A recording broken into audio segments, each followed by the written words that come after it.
ഭാഗവത ധർമ്മം എന്ന് പറഞ്ഞാൽ എന്താണ്? ഇതായിരുന്നു വസുദേവരുടെ ചോദ്യം.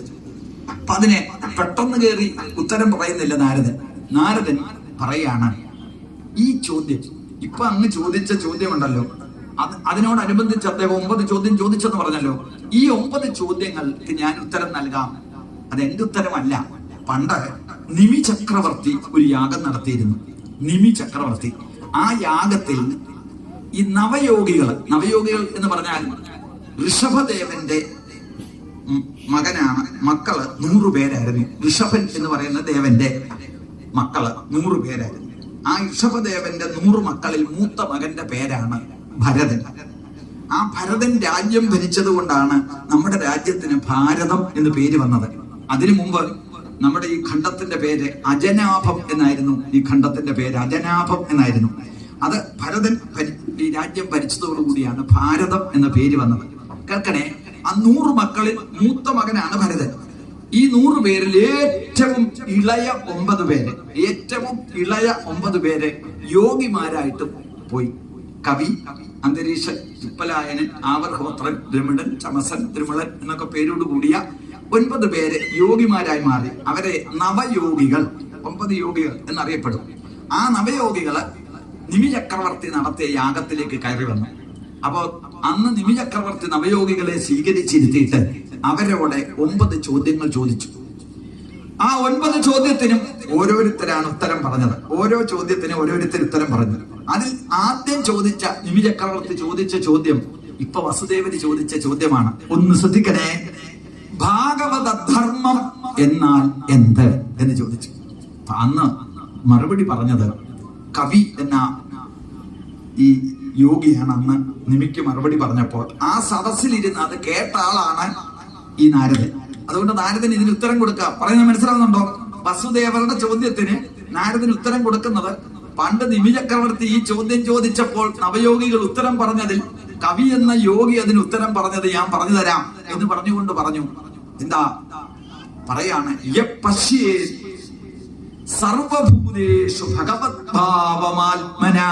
ഇതായിരുന്നു കവി ഇതിന് ഉത്തരം കൊടുത്തത് ഭാഗവത ധർമ്മത്തെ കുറിച്ച്.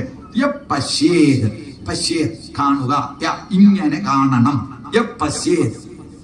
എന്താ? സർവഭൂതേഷു, സർവഭൂതങ്ങളിലും ഭഗവദ്ഭാവമാത്മന, എല്ലാറ്റിലും ഭഗവത് ഭാവം കാണുക. ഇതാണ് ഭാഗവത ധർമ്മം. എല്ലാറ്റിലും, സർവഭൂതങ്ങളിലും. അപ്പൊ അവിടെ സർവഭൂതേഷു ഭഗവത് ഭാവം ആത്മന, അവൻ നമ്മൾ മനസ്സുകൊണ്ട് എല്ലാറ്റിലും ഈശ്വരൻ അടങ്ങിയിരിക്കുന്നു എന്ന ബോധം ഉണ്ടാകുന്നതാണ് ഭാഗവതത്തിന്റെ ധർമ്മം എന്ന് കവി എന്ന യോഗി പറഞ്ഞു കൊടുക്കുകയാണ്. ഈശാവാസ്യമിതം സർവം എന്നൊക്കെ ഈശാവാസ്യ ഉപനിഷത്ത് പറയുന്നു. ഇവിടെ നമ്മൾ ശ്രദ്ധിക്കേണ്ടത് എന്ന് മാത്രമല്ല, കുറച്ചുകൂടെ വ്യക്തമാക്കുകയാണ്, ത്രികരണങ്ങളെ ഈശ്വരനിൽ അർപ്പിക്കുക. അതാണ് ഈ ഭാഗവത ധർമ്മം. കേട്ടാൽ അത്ര പിടിക്കില്ല. പാട്ട് 10 മിനിറ്റിനകത്ത് തുടങ്ങുകയും ചെയ്യും. ബോറടിക്കുന്നെങ്കിൽ പറയണം, ഞാൻ നിങ്ങളുടെ മുഖത്തിന്റെ ഷേപ്പ് അനുസരിച്ചാണ് ഇതിൽ നിന്ന് മാറാൻ ശ്രമിക്കുന്നത് എന്നുകൂടി അറിയിക്കാൻ. വേദാന്തത്തിൽ കടന്നുപോയാൽ അപ്പോഴത്തേക്ക് വാചകനൊക്കെ ആകപ്പാടെ തിരിഞ്ഞിരുന്നു പ്രാഗും ചെയ്യരുത് എന്നുകൂടി ഞാൻ ഓർമ്മപ്പെടുത്തുകയാണ്. ശ്രദ്ധിച്ചുകൊള്ളൂ. അപ്പൊ ഇവിടെ വാക്ക്, വിചാരം, പ്രവൃത്തി, ഇതിനെയാണ് ത്രികരണം എന്ന് പറയുന്നത്. വാക്ക്, വിചാരം, പ്രവൃത്തി. വാക്കും വിചാരവും പ്രവൃത്തിയും തുല്യമായിട്ടിരിക്കുക. വാക്കും അവിടെ ഈ കലികാലത്തെ ഏറ്റവും വിഷയം ഇത് മൂന്നും തമ്മിൽ ഒരു കണക്ഷനുമില്ല. വാക്ക് ഒരു സൈഡിൽ, വിചാരം ഒരു സൈഡിൽ, പ്രവൃത്തി ഒരു സൈഡിൽ നിൽക്കുന്നു എന്നുള്ളതാണ് ഈ കാലഘട്ടത്തിന്റെ ഒരു പ്രോബ്ലം എന്ന് പറയുന്നത്. ശ്രദ്ധിക്കാം. അപ്പൊ വാക്കും വിചാരവും പ്രവൃത്തിയെയും വിളിക്കുന്നതാണ് ത്രികരണം എന്ന് പറയുന്നത്. ആ ത്രികരണങ്ങളെ ഈശ്വരനിൽ അർപ്പിച്ച് വേണം.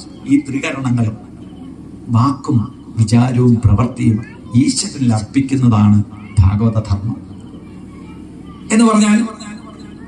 ഈ ഹരിനാമകീർത്തനത്തിൽ പറഞ്ഞത് പറയുമ്പോൾ പെട്ടെന്ന് മനസ്സിലാവും. യാതൊന്ന് കാൺമതത് നാരായണ പ്രതിമ, യാതൊന്ന് കേൾപ്പതത് നാരായണ ശ്രുതികൾ, യാതൊന്ന് ചെയ്വതത് നാരായണാർച്ചനകൾ, യാതൊന്നതൊക്കെ ഹരിനാരായണായ നമ എന്ന് പറയുന്നത് ഭാഗവത ധർമ്മത്തെയാണ് എഴുത്തച്ഛൻ ആ വരികളിലൂടെ സൂചിപ്പിച്ചിട്ടുള്ളത്. അപ്പൊ എല്ലാം അപ്പൊ നമുക്ക് പെട്ടെന്ന് ഭൗതികത്തിൽ വ്യാപരിക്കുന്ന നമുക്ക് നമ്മുടെ പ്രവൃത്തികളെല്ലാം എങ്ങനെ ഈശ്വരനിൽ അർപ്പിക്കും? നമ്മുടെ വാക്കുകളൊക്കെ എങ്ങനെ ഈശ്വരൽ അർപ്പിക്കും? അപ്പൊ നമ്മുടെ വിചാരമെല്ലാം എങ്ങനെ ഈശ്വരൽ അർപ്പിക്കും? ഇത് പ്രാക്ടിക്കലാണോ എന്നൊരു സംശയം വരാം. മനസ്സിലാകുന്നുണ്ടോ? അവിടെ ഞാൻ ഒരു ഉദാഹരണം വേഗം എന്ന് പറയുകയാണ്, പെട്ടെന്ന് പറഞ്ഞു പോവാം. ഞാനൊരു ഉദാഹരണം പറയാണ്. നമ്മളൊരു ഇടത്തട്ടുകാരനായ ഒരു ഫാമിലിയെ ഞാൻ നിങ്ങളെ ഇത് പരിചയപ്പെടുത്തുകയാണ്. ഒരു അച്ഛനും ഒരു അമ്മയും 2 കുട്ടികൾ, ഒരാണും പെണ്ണും. അവർ വളർന്നു വന്നു. ഒരു സാമാന്യം ഇടത്തട്ടുകാരനാണ്. പ്രത്യേകിച്ച് ഗവൺമെന്റ് ജോലിയൊന്നും ഉള്ള ആളല്ല. അദ്ദേഹം കഷ്ടപ്പെട്ട് ഈ കുഞ്ഞുങ്ങളെ വളർത്തി. കുറച്ച് നിലവേ ഉള്ളൂ, ഒരു കെട്ടിടമുണ്ട്. ഈ മകളെ വിവാഹത്തിന് പ്രായമായി, പഠിപ്പിച്ചെങ്കിലും ജോലിയൊന്നുമില്ല. മകനും ഡിഗ്രിയൊക്കെ കഴിഞ്ഞെങ്കിലും ജോലിയില്ല, ട്യൂട്ടോറിലൊക്കെ പഠിപ്പിച്ച് നിൽക്കുന്നു. അപ്പൊ ഈ അച്ഛന് അപ്പോഴത്തേക്ക് ക്ഷീണിതരാകുകയും ചെയ്തിരിക്കുന്ന ഒരു സാഹചര്യം. അപ്പൊ കടമൊക്കെ മേടിച്ച് മകളെ വിവാഹം കഴിച്ചു വിട്ടു. ഈ മകൻ കുറച്ച് നാള് കഴിഞ്ഞപ്പോൾ മകനും വിവാഹപ്രായമായതുകൊണ്ട് ഏതായാലും ഒരു വിവാഹം കഴിപ്പിച്ചു. മകനും 2 കുഞ്ഞുങ്ങളുണ്ടായി. ശ്രദ്ധിച്ച് കേൾക്കണേ. അപ്പൊ പിന്നീട് അപ്പോഴത്തെ ജീവിതത്തിൽ വലിയ വിഷയങ്ങളായി, സാമ്പത്തികമായ ഒരുപാട് പരാധീനത വന്ന ഒരു സമയത്ത് ഈ വീട് പണയം വെച്ച് ഈ മകൻ ഇതാ ഗൾഫിലേക്കൊന്ന് പോയി. ഗൾഫിൽ ചെന്നപ്പോ പറഞ്ഞ ജോലിയൊന്നുമല്ല, കഠിനമായ ജോലിയാണ്, ശമ്പളവും കുറവാണ്.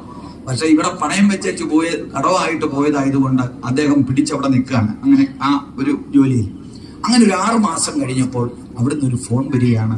ഇതാ അവിടെ നിന്ന് പറഞ്ഞു വിടാൻ പോവുകയാണ് അടുത്ത മാസം എന്നറിഞ്ഞപ്പോൾ വീട്ടുകാർക്കെല്ലാം വിഷമമായി. അപ്പോൾ വീട്ടുകാർക്ക് വിഷമമായിട്ടിരിക്കുന്ന സമയത്ത് അപ്പോൾ നേർച്ചകളും ഒക്കെ നടത്തിയ അമ്മയും അച്ഛനും ഭാര്യയും ഒക്കെ ഇങ്ങനെ നേർച്ചകളൊക്കെ നടത്തിയിരിക്കുന്ന സമയത്താണ് പെട്ടെന്ന് ഒരു ദിവസം ഈ ചെറുപ്പക്കാരന്റെ ഫോൺ വന്നു ഗൾഫിൽ നിന്ന്. പറഞ്ഞു, അമ്മേ, നമുക്കൊരു ഭാഗ്യമുണ്ടായിട്ടുണ്ട്. എന്നെ ഇപ്പം അടുത്ത മാസം പറഞ്ഞു വിടുന്നെങ്കിലും ഞാൻ ഇവിടെ വെച്ച് യാദൃച്ഛ്യമായ ഒരാളെ പരിചയപ്പെട്ടു. തിരുവനന്തപുരത്തുകാരൻ ഒരു KK സാർ. KK സാർ എന്നാണ് അവിടെ വിളിക്കുന്നത്.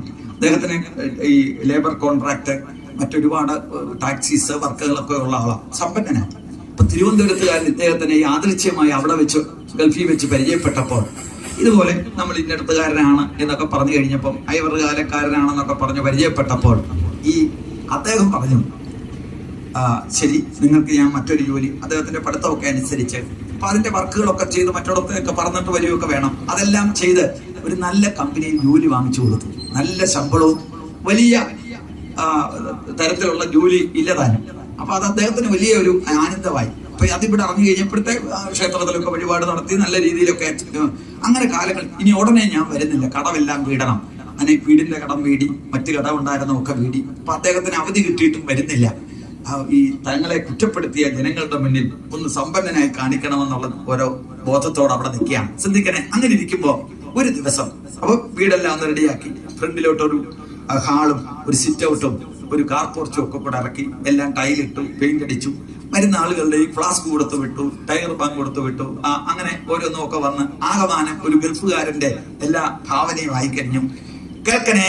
അപ്പൊ ഒരു ദിവസം ഒരു ഫോൺ വരികയാണ് ഈ ചെറുപ്പക്കാരന്റെ. ഭാര്യയ്ക്ക് ഫോൺ വന്നപ്പോ ഭാര്യയോട് പറഞ്ഞു, ഇതാ 15-ാം തീയതി നമ്മുടെ KK സാർ നാട്ടിൽ വരുമ്പോ നമ്മുടെ വീട്ടിൽ വരാമെന്ന് പറഞ്ഞിട്ടുണ്ട്. അദ്ദേഹം ഐവറുകാലക്കൂടാണ് സഞ്ചരിച്ചു പോകുന്നത്. അപ്പൊ അക്കൂട്ടത്തിൽ ഇവിടെ കയറാമെന്ന് പറഞ്ഞു. അദ്ദേഹത്തെ നല്ല രീതിയിൽ ട്രീറ്റ് ചെയ്യണം എന്നൊക്കെ പറഞ്ഞു. എന്നിട്ട് പറഞ്ഞു, അദ്ദേഹത്തിന് ഏറ്റവും ഇഷ്ടമുള്ള ആഹാരം ഇവിടെ കപ്പയെന്നാണോ ചീനി എന്നാണോ എന്താ പറയുന്നത്, ചീനി പുഴുക്കും ചെമ്മീൻ കറിയാണ് ഇഷ്ടം, അത് ഉണ്ടാക്കി വെക്കണം, അമ്മയോടെയും പറയണം അച്ഛനോടെയും പറയണം എന്ന് പറഞ്ഞു. എന്നിട്ട് ഫോൺ അമ്മയുടെ കൊടുക്കൂ. അപ്പൊ അമ്മയുടെയിലോട്ട് ഫോൺ കൊടുത്തു. അമ്മേ, ഇതാ KK സാറ് വരുന്നുണ്ട്. ഇവർക്കറിയാമല്ലോ KK സാറിനെ വരുന്നുണ്ട്. അപ്പൊ അദ്ദേഹത്തെ നല്ല രീതിയിൽ അദ്ദേഹത്തിന് ചീനിപ്പുഴുക്കും ഈ ചെമ്മീൻ കറി ഉണ്ടാക്കി കൊടുക്കണം. അമ്മ തന്നെ വേണം ചെമ്മീൻ കറി വെക്കാൻ, എങ്കിലേ സ്വാദ് ഉണ്ടാകത്തുള്ളൂ. മക്കളെ ഞാൻ ഉണ്ടാക്കി കൊടുക്കാം എന്ന് അമ്മ പറഞ്ഞപ്പോ ശരി, ഫോൺ അവിടെ കൊടുക്കൂ. ഫോൺ കൊടുത്തു കഴിഞ്ഞപ്പോ പറഞ്ഞു, നീ ഒന്ന് മാറി നിൽക്കേ. ഫോണും കൊണ്ട് ഭാര്യ മാറി എന്നവ പറഞ്ഞു, നീ ശ്രദ്ധിച്ചത് ചെമ്മീൻ കറിയൊക്കെ ഉണ്ടാക്കണം, അമ്മയ്ക്ക് കണ്ണൊന്നും കാണത്തില്ല, ചിലപ്പോൾ കാപ്പിപ്പൊടിയൊക്കെ മല്ലിപ്പൊടിക്ക് വരാം, അതൊന്ന് ശ്രദ്ധിച്ചോണം എന്ന് പറഞ്ഞ് അമ്മ കേൾക്കാതെ ഇതും പറഞ്ഞ് അച്ഛന്റെ ഈ ഫോൺ കിട്ടിയ പറഞ്ഞു, വേവുന്ന ചീനി പോലെ മേടിക്കണം, നല്ല ചെമ്മീൻ പോയി മേടിക്കണം, എത്ര രൂപയായാലും മക്കളെ ഞാൻ പോയി മേടിക്കാം. വളരെ സന്തോഷം അദ്ദേഹം ആ തരത്തില്. അപ്പൊ അവിടെ ഈ 15-ാം തീയതിയോട് അടുത്ത് വരുന്നു. 3 ദിവസത്തിന് മുമ്പ് തന്നെ ആ സ്ത്രീ പെട്ടെന്ന് അവിടെ ടൈലൊക്കെ എല്ലാം തുടച്ച് വൃത്തിയാക്കി. അപ്പൊ ഇദ്ദേഹം വിളിച്ചു പറയണം, അവിടെ വെറും വൃത്തിയാക്കി ഇട്ടേക്കണം, അദ്ദേഹം വരുന്നതാണ്. ടൈല് തുടയ്ക്കുന്നത് കണ്ടോണ്ട് അയലത്തുകാരിയെ വരുത്തി വന്ന് ചോദിച്ചു, എന്താ ഗീത ഇന്ന് ടൈല് തുടയ്ക്കുന്നത്? സാധാരണ ഞായറാഴ്ചയാണല്ലോ. അന്നേരം ടൈല് തുടച്ചുകൊണ്ട് ഗീത പറയാണ്, KK സാറ് വരുന്നുണ്ട്, അതിനാ ടൈല് തുടയ്ക്കുന്നത്. ശ്രദ്ധിച്ച് കേൾക്കണം. ഇവിടെ 2 കുഞ്ഞുങ്ങളുണ്ട്. അപ്പൊ കുട്ടികളോട് പറഞ്ഞു,